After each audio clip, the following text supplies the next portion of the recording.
আজকে আপনাদের সাথে আমি একটা অন্যরকম ভিডিও শেয়ার করতে চাচ্ছি। আসলে আমরা যেহেতু দুই বোন একসাথে থাকি, তো দুই বোনের দিনটা আমাদের কিভাবে কাটে ঘরের ভিতরে বসে থেকে, তো সেটাই আজকে শেয়ার করবো। আসসালামু আলাইকুম, সবাই কেমন আছেন? আশা করি আল্লাহর রহমতে সবাই খুব ভালো আছেন, আমিও খুব ভালো আছি। আর আজকে ঘুম থেকে উঠছি 9:30টার দিকে। উঠে যেহেতু কাজের আপু আসেনি, তো দুই বোনে মিলে টুকিটাকি কাজ করেছি। কাজ করার পর এখন দুপুরবেলার রান্নাবান্না করতে চলে আসছে। আর আজকে রান্নাবান্না করবে আমার বোন। তো আজকে বোন রান্না করবে ডিম আলু আর মুরগির মাংস। তো এখানে প্রথমে আমার বোন ডিমটাকে ফেটিয়ে নিয়ে তারপর হালকা তেলে ভেজে নিয়েছে, সামান্য পরিমাণের লবণও দিয়েছিল। আর এইদিকে আমি একটা ব্রেড খাচ্ছিলাম, যেহেতু সকালে এখনও কিছু খাওয়া হয়নি। সকালবেলা ওইভাবে আমার কিছু খেতে ইচ্ছা করে না, তবে যদি একটু বিস্কিট তারপর একটু পানি খেয়ে নেওয়া হয় তাহলে আর কিছুই লাগে না। তো এই জন্য আর কি একটু ব্রেড খেয়ে নিচ্ছিলাম।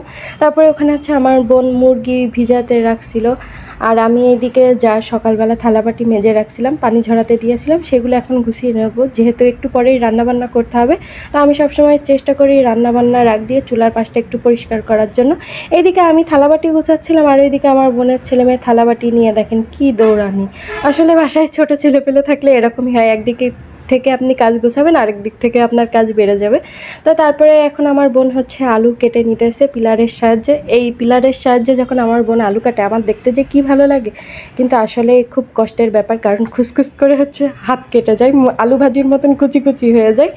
তো এই জন্য আমি পিলারের দিয়ে আলু কাটি না, আমি সবসময় বটি দিয়ে কাটি। এমনিতে আমার জানে একটু ভয় বেশি। এখানে আমার বোন ডিম আলু আর মাংসের জন্য একসাথে আলু কেটে নিচ্ছে। আর সকাল থেকে কিন্তু আজকে দেখলাম যে আকাশটা পরিষ্কার ছিল, রোদও উঠেছিল, কিন্তু হঠাৎ করে দেখতেছি যে মেঘলা হয়ে গিয়েছে, মনে হয় বৃষ্টি হবে। আর আপনারা এই ভিডিও দেখে হয়তো বা ভাবতে পারেন আমার বোনই শুধু কাজ করে, আমি ভিডিও করে বেড়াই, এরকম একেবারেই না। আসলে আমি সবসময় তো আর ভিডিও করি না, আমি অল্প করে মাঝে মাঝে টুকটুক করে এসে ভিডিও করি, আর বাকি সময় কাজ করি। যেমন মাঝে মাঝে আমি আমার বোনের ছেলের গোসল করাই, তারপর যেহেতু এখন বাসায় কাজের মহিলা নেই, তো টুকিটাকি কাজ করতে হয়। তো ওই আর কি কাজের মধ্য দিয়েই এখন আমাদের দুই বোনের আর কি পার হচ্ছে সময়টা। আগে শুধু রান্নাবান্নাই ছিল আমাদের কাজ, কিন্তু এখন আমাদের কাজটা একটু বেড়ে গিয়েছে। তো আমরা দুই বোন খুব হিমশিম খেয়ে যাচ্ছে, আরও বাসায় যেহেতু ছোট ছেলেপিলে আছে।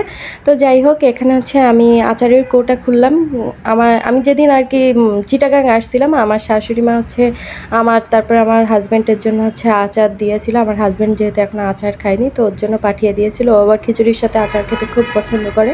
তো বাসায় আসার পর ওইভাবে খোলা হয়নি, তো ফাইনালি আজকে একটু সময় পেয়েছি, এর জন্য খুললাম। অল্প করে আচার নিয়ে আসছি, তাই তেল দেখেন সব পড়ে গিয়েছে। আচারের মজাই কিন্তু তেলে। যাই হোক, এখন যেহেতু পড়ে গিয়েছে, কিছু তার করার নেই, ওইভাবে খেতে হবে। আর যদি একটু তেল দেওয়া যায় তাহলেও হবে। তো অত ঝামেলার ভিতরে আমি নেই, যেরকম আছে সেরকমই খেলেই হবে। তো এখানে আমার বোন মশলাপাতি বাটাবাটি করতেছিল, আর আমাকে বলল যে পেঁয়াজ আদা রসুন কেটে দিতে। তো আমি পেঁয়াজ আদা রসুন কেটে দিয়েছি। আর এখানে বাটাবাটির কাজ আমার বোনই করতেছে। বাটাবাটির কাজ বেশি অংশ আমার বোনই করে, কারণ আমার হাতের চামড়া পাতলা, তো এই মশলা বাটলে আমার খুব হাত জ্বলে। তো আমি ভাবলাম যেহেতু 12:30 অলরেডি বেজে গিয়েছে, তো এক কাজ করি, ভাতটা বসাই দিই। আর দুই চুলাই তো মশলা করা হয়ে গেলে দুই চুলাই রান্না বসাই দিলে রান্না হতে বেশিক্ষণ সময় লাগবে না। তো এখানে আমি চালটা ধুয়ে তারপর কুকারে বসিয়ে দিয়েছি। আর এইদিকে আমার বোন ডিম আলু রান্না করেছে। তো আমি যখন চাল ধুচ্ছিলাম তখনই ডিম আলুটা আর কি রান্নার জন্য বসিয়ে দিয়েছে। তো এখানে আমার বোন কীভাবে রান্না করতেছে একটু আপনাদের সাথে শেয়ার করি। এখানে মশলা দিয়েছে আদা রসুন জিরা, তারপর সরিষা দিয়েছে। তো আমি একটু খুব অবাক হলাম, কারণ ডিম আলুতে আমি কোনো সময় সরিষা বাটা খাইনি। আমাদের সাতক্ষীরাতে সাধারণত ওই যে মাংস যেভাবে রান্না করে ডিম আলুটা ওইভাবে রান্না করে, কিন্তু এখানে দেখলাম যে আজকে আমার বোন সরিষা দিয়েছে। তো আমি খুব এক্সাইটেড ছিলাম যে কিভাবে আমার বোন রান্না করে আর খেতে কেমন হয় সেটাই আর কি দেখার জন্য। তো এখানে মশলাপাতিটাকে ভালোভাবে নেড়ে চেড়ে তার ভিতরে আলু দিয়ে এখন ভালোভাবে আলুর সাথে মশলাটাকে আর কি কষিয়ে নেওয়া হচ্ছে। তারপরে যখন কষাতে কষাতে তেলটা উপরে উঠে আসবে, তারপরে যে এখানে একটু কষানো পানি আর কি দিয়ে দিতে হবে। তারপরে ঢাকনা দিয়ে ঢেকে রেখে দিতে হবে। আর এখানে আমার বোন মাংস কেটে নিচ্ছিল। আমার বোন মাংস কাটার কথা আমাকে বলে না, কারণ সে জানে আমি মাংস কাটতে গেলে কি করে থাকি। তো এই জন্য আমার বোন বলে না, হাজার কষ্ট হলেও সে সবসময় মাংসটা কেটে দেয়, মাঝে মাঝে আমিও রান্না করি। তো শুধু মাংস না, আরও অনেক টুকিটাকি কাজ আছে যেগুলো আমি ওইভাবে পারি না। আমাকে যদি আপনারা কেউ ফার্স্ট টাইম দেখেন মনেই করতে পারবেন না যে আমি রান্না বান্না করতে পারি। যাই হোক, এইদিকে হচ্ছে কষানোর পানি শুকিয়ে গিয়েছিল, তারপরে হচ্ছে এখানে আমার বোন ঝোলের পানি দিয়ে একটু ফুটিয়ে নিয়ে তারপরে হচ্ছে ডিমগুলো দিয়ে দিয়েছে।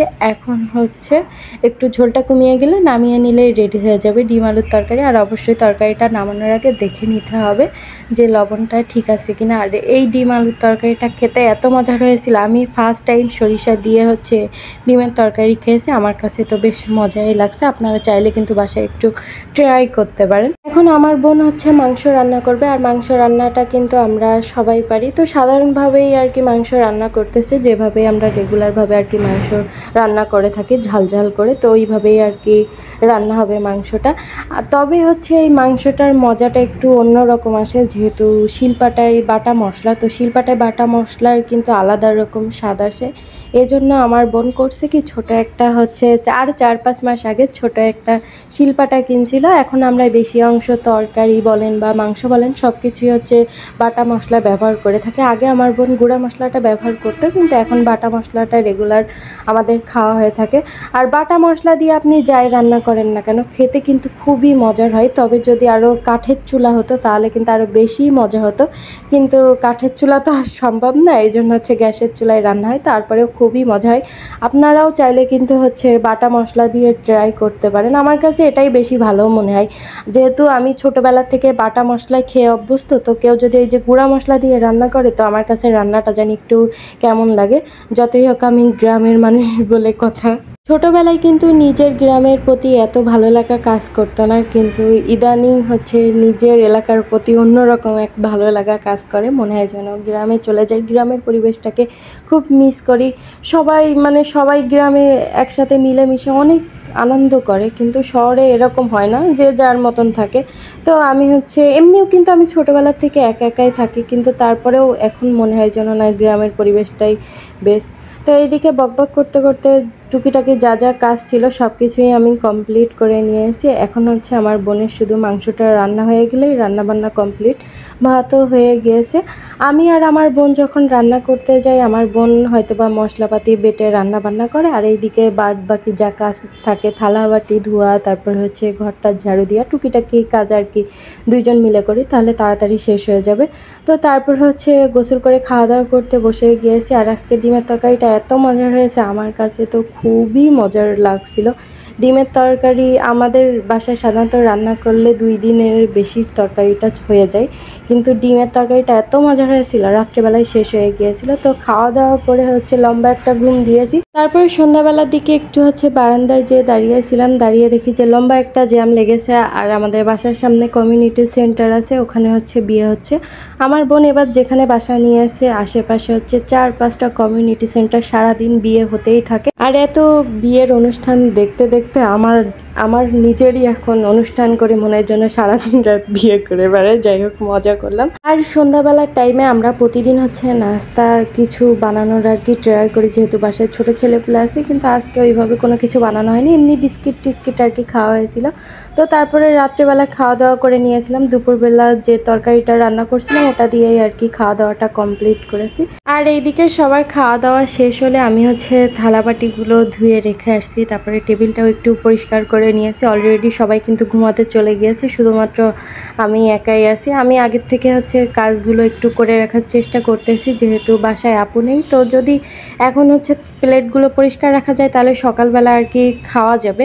তো সেই চিন্তা ভাবনা করে তারপরে ঘুম থেকে যেহেতু উঠতে দেরি হয়, না হলে যে যখন হাউস ভরে একবার থালাবাটি হয়ে যায় তখন আর ওইভাবে থালাবাটি মাজতে কিন্তু ভালো লাগে না। আর আজকে দুপুরবেলা আমার বোন মাংস রান্না করছিল, তো হচ্ছে মাংসের ঝোলটাই শুধু পড়েছিল। এমনি এখন আছে কয়েক টুকরো মাংস আর আলু আছে, তাছাড়া সব মাংস উঠে গিয়েছে। তো ভাবলাম যে এইদিকে আমি কাজ করি আর মাংসটা জ্বালিয়ে রাখি। আমার বোন এমনি ফ্রিজে রাখতে চাচ্ছিল, কিন্তু আমি দেখলাম সেই তো জ্বালাতে হবে, তো আজকে যতটুকু পারি জ্বালিয়ে রাখি, তারপরে না হয় বাকিটা কালকে সকালবেলা ঘুম থেকে উঠে তারপরে হচ্ছে যখন খাওয়া দাওয়া করবো তখন জাল দিলে হবে, এই ভেবেই আর কি আমি জাল দিতেছিলাম। তো এখন আমি ঘুমাতে যাব, আর ভালোভাবেই হচ্ছে ঝোলটা ফুটে গিয়েছে। তো আপাতত আমি চুলোটা বন্ধ করে এই চুলার উপরেই ঢেকে রেখে দিব, সকালবেলা না হয় আবার একটু গরম করে নিব। তো ফাইনালি আজকের দিনের মতন হচ্ছে সব কাজ কমপ্লিট হয়ে গিয়েছে। এখন তাড়াতাড়ি ঘুমাতে চলে যাব, কারণ সবাই অলরেডি হচ্ছে শুয়ে পড়েছে আর রাত 1টা অলরেডি বেজে গিয়েছে। তো খুব ভয় ভয় লাগতেছিল যেহেতু চারিদিকে লাইট বন্ধ। আর এইদিকে দেখি যে বাইরে বৃষ্টি শুরু হয়েছে, তবে প্রচুর পরিমাণে গরম কাটতেছে না। তো আজ এই পর্যন্তই। আর ভিডিওটা কেমন হয়েছে অবশ্যই কমেন্ট করে জানাবেন। আল্লাহ হাফেজ।